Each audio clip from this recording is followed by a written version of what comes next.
Episode 7 की शुरुआत होती है जहां पर हम लोग अब जिल को देखते हैं, जो कि हम सभी लोग को बता रहा होता है कि एलिशा को अब अपने आप को शेड में बंद करे पूरा 1 महीना हो चुका है और तब से ही वो ट्रेनिंग कर रही है अपने लेवल को बढ़ाने के लिए। तभी अब वहां पर एक मेड आ जाती है एलिशा के लिए खाना लेकर। वो अब उस खाने की ट्रॉली पर एक पोस्टर लगा देती है, जिसकी वजह से वो ट्रॉली अब उस बैरक के अंदर जा पाती है। वो मेड बताने लगती है कि एलिशा आसपास किसी को भी नहीं आने देती है। उसने यहाँ पर एक बैरियर लगा रखा है जिससे कि कोई भी अंदर ना आ सके। कितने दुख की बात है ना कि इस समय पर वो अकेली है। जो सुनकर अब जिल कहते हैं कि इस तरीके से दुखी होने से कुछ भी नहीं होगा। इसके बाद वो सभी मेड्स के साथ खाना खाने के लिए आ जाता है, जहाँ पर वो एक नॉर्मल सा खाना चुनता है। जो देखकर एक मेड कहते हैं कि तुम्हें तो परमिशन है ना कि जो एलिशा खाती है तुम्हें वो खाना खा सकते हो। तो जिल कहते हैं कि मुझे लाइब्रेरी में जल्दी से जाना है, इसलिए मैं थोड़ा कम खाना लेकर आया हूँ। और वैसे भी एक सर्वेंट इतना लग्जरी खाना थोड़ी खा सकता है, मेरा जन्म ही गरीबी से हुआ है। ये सुनकर सभी लोग अब इमोशनल हो जाते हैं और अब उसे वो काफी सारा खाना देने लगते हैं। ये देखकर जिल सभी का शुक्र करते हैं और अब अपने मन में कहते हैं कि मैं एक काफी ज्यादा किस्मत वाला विलेजर हूँ जो कि रियोना से आया है। एलिशा ने मेरे लिए काफी कुछ किया, इसलिए मुझे भी उसकी एक्सपेक्टेशन पर खड़ा उतरना होगा। ऐसा बोलने के बाद वो लाइब्रेरी के अंदर आकर स्टडी करने लगता है और कहता है कि मैं कैसा पर्सन बनूंगा जिससे कोई एक कॉमनर ना बुला पाए। वह पढ़ाई कर ही रहा होता है, तभी वहाँ पर अर्नोल्ड यानी कि एलिशा के फादर आ जाते हैं, जो कि अब उसे एक मैजिक पोशन अवेल देते हैं। वह उसे कहते हैं कि तुम्हें बैरे पार करके अपने विलेज में वापिस जाना है ना। वो सुनकर जिल कहता है कि इसका मतलब तुम्हारे ये कहना है कि तुम मुझे वापस में विलेज में फेंकना चाहते हो।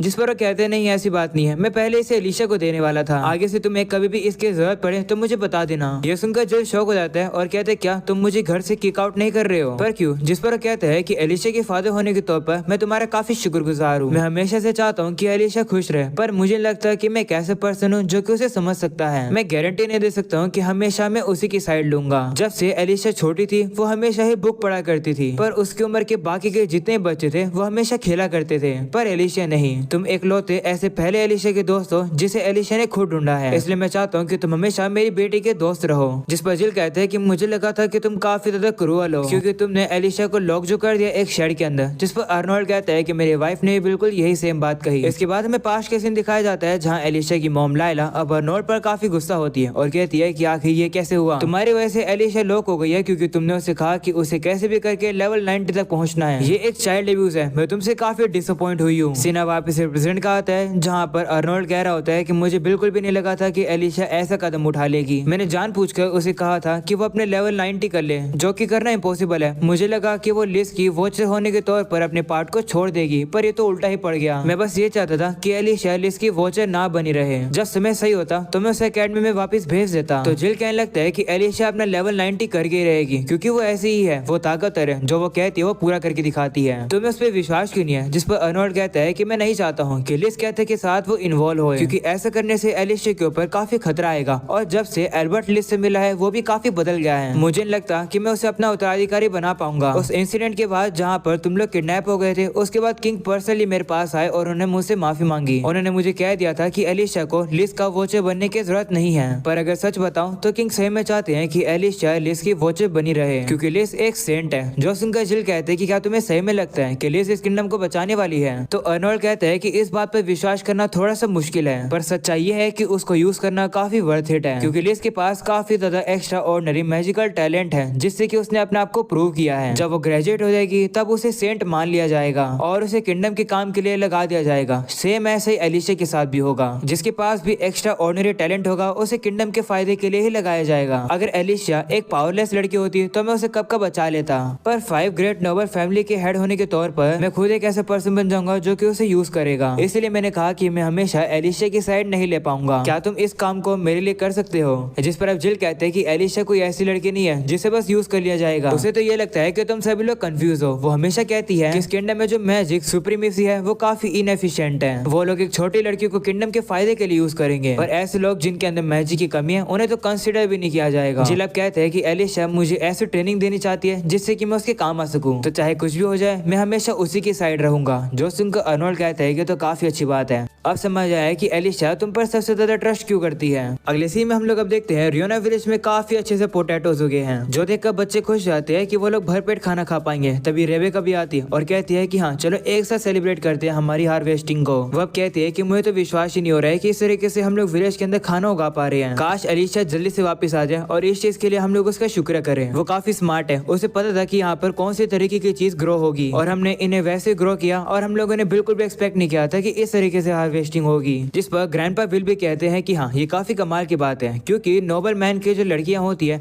उन्हें क्रॉप क्रॉप्स उगानी नहीं आती है। पर लगता है कि एलिशा ने क्रॉप्स उगाने की काफी स्टडी करी है। तभी हम लोग अब देखते हैं कि वहाँ पर एक चोर आ जाता है जो कि अब उन क्रॉप्स को चुरा कर भागने लगता है, जो देखकर रेबेका भी उसका पीछा करती है, पर उसकी एक पैर नहीं होता है। इसकी वजह से वो काफी धीरे भाग रही होती है और उसे पकड़ नहीं पा रही होती है। पर तभी वहाँ पर एक बंदा आ जाता है जो कि उस चोर को काफी मुक्का मार के उन पोटैटोस को वापस ले लेता है और उन्हें रेबेका को दे देता है। हमें पता चलता है कि उस लड़के का नाम होता है नेट। वहीं रेबेका उसका शुक्रिया करती है उस खाने को बचाने के लिए। नेट अब उसे कहने लगता है कि वैसे तुम्हें इस तरीके से भागना नहीं चाहिए, और वैसे भी अगर तुम इस तरीके की बड़ी बड़ी क्रॉप यहाँ पर उगाओगी तो डेफिनेटली चोर तो यहाँ पर आएंगे ही। जिस पर रेबेका कहती है कि पर हम लोग क्या ही करें, यहाँ पर काफी सारे लोग जो हैं जिन्हें ये खाने की जरूरत है, और वैसे भी हमें थोड़े से लोगों की कमी है। अगर तुम हमें ज्वाइन करोगे तो काफी मदद हो जाएगी, तुम्हारे साथी भी तो ताकतवर है। जिस पर अब नेट कहता है कि क्या तुम्हें सही में लगता है कि वो नोबल एलिशिया किसी दिन इस विलेज को फ्री करवा पाएगी? मेरे ख्याल से वो बस टाइम पास कर रही है, शायद से वो अपने आप को अच्छा दिखाना चाह रही है चैरिटी का काम करके। वो काफी समय से वापस भी नहीं आई है, लगता है कि वो हम सभी लोगों से बोर हो गई है, और अब भी तुम और ग्रैंडपा विल उसे काफी सीरियसली ले रहे हो। तुम काफी बेवकूफ हो, मैं सही में ये नहीं देख सकता हूँ। जिस पर रेबेका कहती है कि एलिशिया ऐसे बिल्कुल भी नहीं है, पर अगर वो ऐसी है तो भी कोई दिक्कत की बात नहीं है, क्योंकि एलिशिया ने हमें सिखाया कि आखिर क्रॉप्स कैसे उगाते हैं। अगर वो चैरिटी करना चाहती तो वो खाना खरीद के हमें सिर्फ दे ही देती, पर उसने हमें एक ऐसी नॉलेज दी है जिससे कि हम कभी भी क्रॉप्स उगा सकते हैं। अब हमारी जिंदगी काफी बेहतर हो चुकी है, हम अपनी खुद की लाइफ को खुद से संवार सकते हैं। बस इतना ही रीजन काफी है एलिशिया पर भरोसा करने के लिए। जहाँ पर हम लोग को कितनी डेवलपमेंट चाहिए वो तो हमारे ही हाथ में है। मैं उस होप की कैंडल को नहीं जलाना चाहती हूँ जो कि एलिशिया हमारे लिए चला के गई है। अगले सीन में हम लोग को किंग को दिखाया जाता है जो कि अब प्रिंस से कह रहे होते हैं कि तुम रियोना के साथ इन्वॉल्व हो रहे हो ना हाल फिलहाल में, अगर तुम मुझे नहीं बताना चाहते हो तो कोई नहीं। वैसे ये एलिशिया का एक रिटर्न प्रपोजल है। लिस के ऐसे की वजह से रियोना विलेज के लिए काफी सिंपैथी उठी है, पर ये कोई ऐसा वैसा इश्यू नहीं है जिसे आर्ग्यूमेंट से सॉल्व किया जा सकता है। एलिशिया ने काफी सारे कंसर्न्स और प्रपोज प्लान को कंबाइन किया है, वो भी ऐसे तरीके से जो कि लिस के आइडियाज पर डिपेंड है। क्या तुम इंटरेस्टेड हो एक ऑफिशियल रीइंफॉर्मेशन लेने के लिए रियोना का? क्योंकि उस विलेज के अंदर सिर्फ इनोसेंट ही लोग लॉक्ड हैं और उन लोग को एक मैजिक बहरे की वजह से आइसोलेट कर रखा है। वही लिस चाहती है कि लोगों की सफरिंग कम हो, और एलिशिया ने इसी चीज को पॉइंट आउट किया है, क्योंकि ऐसा करने से एक लैंड और माना सोर्स का काफी ज्यादा वेस्ट है। ये हमेशा से एक ऐसा इशू रहा है जिसे हमें आगे ना आगे चलकर डील करना ही था, क्योंकि इतनी कोई जरूरत आ नहीं रही थी, और वैसे भी काफी सारी प्रॉब्लम्स थी जो कि गवर्नमेंट के लिए आए जा रही थी एक्शंस के लिए। इसलिए किंग एक्शन नहीं ले रहे थे और टालते जा रहे थे इस काम को। मैं खुद इस काम को टालता जा रहा था। प्रिंस तुम्हें काफी ज्यादा कमाल के प्रिंस हो, इतना कमाल को तो मैं भी नहीं था। अगर मेरी जगह मेरा भाई यहाँ होता तो शायद से वो अच्छे डिसीजन लेता। ये सुनकर प्रिंस कहते हैं कि शायद से आपको थोड़ी सी छुट्टी लेनी चाहिए। रियोना काफी परेशानी में है, पर हम लोग आपको परेशानी नहीं दे सकते हैं, क्योंकि आप एक किंग हो, आपके पास और भी काफी सारी बड़ी बड़ी रिस्पॉन्सिबिलिटीज है जिन्हें आपको पहले संभालना है। एक डिसीजन लेने में काफी समय लगता है, पर डिसीजन लेना काफी जरूरी होता है। शायद से आपको लोकल जजमेंट पर ज्यादा विश्वास करना चाहिए। जिस पर किंग कहते हैं तो तुम्हें भी यही लगता है? ये सुनकर प्रिंस शॉक हो जाता है और वो सोचता है कि तुम्हें भी से क्या मतलब। किंग अब उसे कहते हैं कि तुम सही कह रहे हो। जिस पर प्रिंस कहता है कि मुझे पता है कि आप रियोना के रिफॉर्मेशन से डील करने में काफी बिजी हो अभी, पर अगर आप मुझे अलाउ करोगे तो आपके लिए इस इश्यू को मैं टैकल कर दूंगा।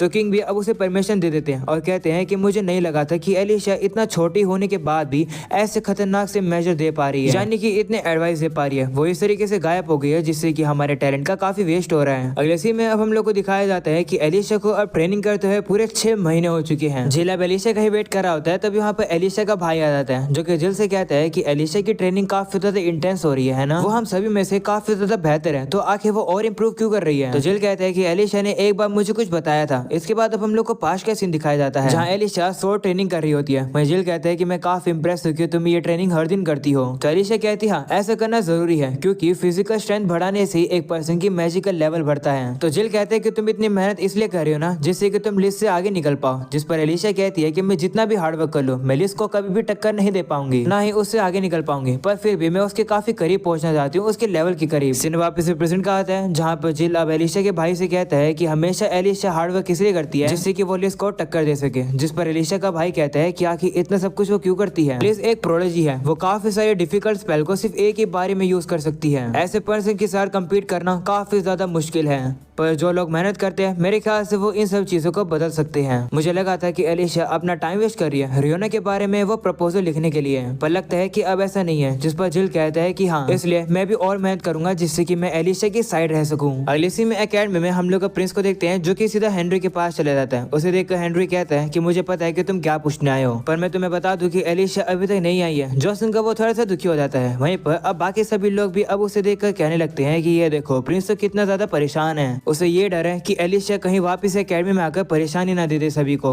जरूर प्रिंस एलिशा को काफी हेट करता होगा। अगले सीन में अब हेनरी काफी ज्यादा गुस्सा होता है। वो कह रहा होता है कि लोग तो एलिशा के बारे में जानते ही नहीं है, वो बस उसके बारे में कितनी बुराई करते रहते हैं। जिस पर प्रिंस कहता है कि तुमने उन लोग को गुस्सा दिखाकर काफी सही किया, अगर वो एलिशा के बारे में और कुछ बोलते हैं तो मैं उन लोग को एक्सपेल करवा देता। ये सुनकर कर्टिस वहाँ पर आ जाता है और प्रिंस से कहता है कि इतनी डरावनी चीज मत कहो। जिस पर प्रिंस कहता है कि अगर ऐसी बात है तो उन बेवकूफ लोगों को चुप कराओ। मुझे तो पता नहीं है कि आखिर एलिशा के बारे में इतने बेकार से रूमर्स कैसे शुरू हुए हैं। जिस पर कर्टिस कहता है कि इन्हें इग्नोर करो, ये तो बस रूमर्स हैं। कितनी भी कोशिश कर लो इन मिसअंडरस्टैंडिंग को ठीक करने की कोई भी विश्वास नहीं करेगा। जिस पर कर्टिस कहता है कि रूमर्स तो पहले ये भी आए थे कि एलिशा एक काफी गंदी लड़की है जो कि रात में प्रिंस के घर आती है। ये सुनकर प्रिंस कहता है कि अगर मुझे पता होता कि ये सब होगा तो मैं पहले कुछ एक्शन ले लेता। तभी वहाँ पर लिज अपनी साथियों के साथ आ जाती है और अब वो प्रिंस से कहती है क्या हुआ, तुम काफी उदास लग रहे हो, मेरे ख्याल से तुम्हें चाय और पेस्ट्री खानी चाहिए जिससे तुम्हारा मूड ठीक हो जाएगा। वहीं सभी लोग भी अब प्रिंस को बताते हैं कि लिज ने एक केक बनाया है, उसके केक सबसे बेस्ट होते हैं, तुम्हें उन्हें खाकर काफी मजा आएगा। तभी वहाँ कुछ और लड़की आ जाती है जो कि कहने लगती है कि लिज और प्रिंस एक साथ कितने क्यूट लगते हैं, अगर लिज प्रिंस के साथ होगी तो प्रिंस अब एलिशा को भूल ही जाएगा कि एलिशा कितनी बुरी है। ये सुनकर प्रिंस को गुस्सा आ जाता है। वहीं लिज अब प्रिंस से कहने लगती है कि मैंने केक काफी प्यार से बनाया है, खाना चाहोगे? जिस पर प्रिंस कहते हैं नहीं, मेरा मूड नहीं है। ऐसा बोलने के बाद अब वहाँ से चला जाता है। ये देखकर लिज थोड़ी सी उदास हो जाती है तो एरिक उसे कहते हैं कोई बात नहीं, तुम्हारा केक मैं खा लूंगा। तभी अब एलिशा का दूसरा भाई लिज से कहने लगता है कि शायद से प्रिंस इसलिए दुखी है क्योंकि वो मेरी छोटी बहन से परेशान है, मुझे माफ कर दो लिज। जिस पर लिज कहती है कोई बात नहीं है, तुम्हें माफी मांगने की कोई भी जरूरत नहीं है, मुझे पूरा विश्वास है कि मैं प्रिंस की स्माइल वापस से लाकर रहूंगी। ये सुनकर सभी लोग खुश जाते हैं और कहते हैं कि हाँ, हमें तुम पर पूरा विश्वास है। वहीं पर इन सब बातों को अब प्रिंस इग्नोर करके वहाँ से चला जाता है और जब वो नीचे आ रहा होता है तभी कुछ लड़कियां वापस से एलिशा के बारे में कुछ बुरा बोल रही होती है, जो देखकर प्रिंस उन्हें काफी गुस्से में देखता है और वो लोग डर जाती है। ये देखकर फिन वहाँ पर आ जाता है और वो प्रिंस को वहाँ से ले जाता है और कहने लगता है कि काफी इंटरेस्टिंग है ना। जिस पर प्रिंस कहता है कि क्या तुम इंटरेस्टिंग उन रूमर्स को कह रहे हो जो कि एलिशा के खिलाफ फैल रहे हैं? तो फिन कहते नहीं, मैं तो बस उन लड़कियों के बारे में काफी क्यूरियस हूँ। वो पहले तो लिज के गर्ल्स को काफी हेट किया करते थे, वो तो लिज को पहले बुली भी किया करते थे, पर अब वो लोग पूरी तरह से बदल गए हैं। वो लोग अब बस लिज की तारीफ करते रहते हैं और कहते हैं कि लिज को वो काफी पसंद करते हैं। लोगों की फीलिंग कितनी जल्दी से बदल जाती है ना। ये सुनकर प्रिंस अब वहाँ से चला जाता है। तभी वहाँ कर्टिस आ जाता है जो कि फिन से कहता है कि बैकअप के लिए शुक्रिया। जिस पर फिन कहता है कि मुझे नहीं पता कि मैं इसे कितने दिन तक और कर पाऊंगा। इस पर कर्टिस कहता है कि स्टूडेंट काउंसिल भी काफी ज्यादा प्रिकली हो गए हैं, लगता है जब तक एलिशा गायब रहेगी तब तक हेल्दी स्कूल लाइफ नहीं हो पाएगी। जिस पर फिन कहते हैं कि लेकिन जब एलिशा वापस आ जाएगी तो चीजें काफी इंटरेस्टिंग हो जाएगी, है ना। तो कर्टिस कहते हैं हाँ शायद, पर मुझे लगता है कि तुम उस चीज को एंजॉय कर पाओगे। अगले सीन में हम लोग प्रिंस को देखते हैं जो कि उसी इनविजिबल लड़की से कह रहा होता है कि मेल, मैं चाहता हूँ कि तुम किसी चीज को इन्वेस्टिगेट करो। तो मेल कहती है कि क्या तुम सेंट के बारे में इन्वेस्टिगेट करवाना चाहते हो? तो प्रिंस कहता है मुझे लगता है कि उस सेंट के पास जरूर से कोई ऐसी एबिलिटी है जिससे कि सभी लोग उसे पसंद करने लगते हैं। तो मेल कहती है ठीक है, मैं इन्वेस्टिगेट करूंगी। जिस पर प्रिंस कहता है कि वैसे मेरे फादर ने मुझे रियोना के मैटर की पूरी अथॉरिटी दे दी है, जाओ जाकर और डिटेल इन्फॉर्मेशन पता लगाओ। तो मेल भी कहते ठीक है, वैसे अगर एलिशा यहाँ पर होती तो चीजें काफी जल्दी हो जाती, क्या तुम चाहते हो कि मैं जाकर एलिशा को चेक करूँ? तो प्रिंस कहते नहीं। जिस पर मेल कहती है क्या हुआ, क्या तुम क्यूरियस नहीं हो उसके बारे में? जिस पर प्रिंस कहता है कि मैंने चाहता हूँ कि मेरे अलावा एलिशा के बारे में और कोई जाने, चाहे वो तुम भी क्यों ना हो। ये सुनकर मेल हंसने लगती है और कहती है कि मुझे लगा था कि तुम ऐसा बिहेव करोगे, चलो ठीक है, मैं जाकर अपना काम करती हूँ। वहीं पर अब प्रिंस अपने मन में कहता है काश एलिशा तुम्हारे बारे में सिर्फ मैं ही जानता। अगले सीन में हम लोग अब देखते हैं कि पूरे अब 2 साल बीत चुके हैं जहाँ पर जिल अब एलिशा के भाई से एलिशा के बारे में बात कर रहा होता है। वहीं जिल भी अब कहने लगता है कि एलिशा को अपनी ट्रेनिंग शुरू करे अब 2 साल पूरे हो चुके हैं, यानी कि अब सिर्फ एक ही साल रह गया है लिज के ग्रेजुएट होने पर। मुझे तो लगा था कि एलिशा इस काम को काफी जल्दी से पूरा कर देगी। जिस पर एलिशा का भाई कहता है कि एलिशा लेवल 90 पहुंचना चाहती है, ऐसा करना काफी मुश्किल जो है। वैसे फादर ने एलिशा से कहा तो था कि वो 15 साल की हो चुकी है तो वह एकेडमी के अंदर जा सकती है, पर एलिशा ने लेटर लिख के भेजा कि वो एकेडमी के अंदर नहीं जाएगी क्योंकि उसकी ट्रेनिंग पूरी होने वाली है। जो सुनकर जिल कहते हैं कि यह तो अच्छी बात है कि एलिशा ने अभी तक गिव अप नहीं किया है, मैं भी गिव अप नहीं करूंगा। ऐसा बोलने के बाद वो फिर से पढ़ाई करने लगता है। तभी वहाँ पर मेड आ जाती है जो कि अब उन लोगों को बताती है कि एलिशा की ट्रेनिंग पूरी हो चुकी है। जो सुनकर जिल अब काफी ज्यादा शौक हो जाते हैं और अब वो एलिशा को देखने के लिए जाता है। वो अब देखता है कि उस घर के ऊपर से वो बैरियर हट चुका है, ऐसे वो जाकर जल्दी से दरवाजा खोलता है और अब वहाँ पर एलिशा होती है जो कि काफी बड़ी हो चुकी है और काफी खूबसूरत भी।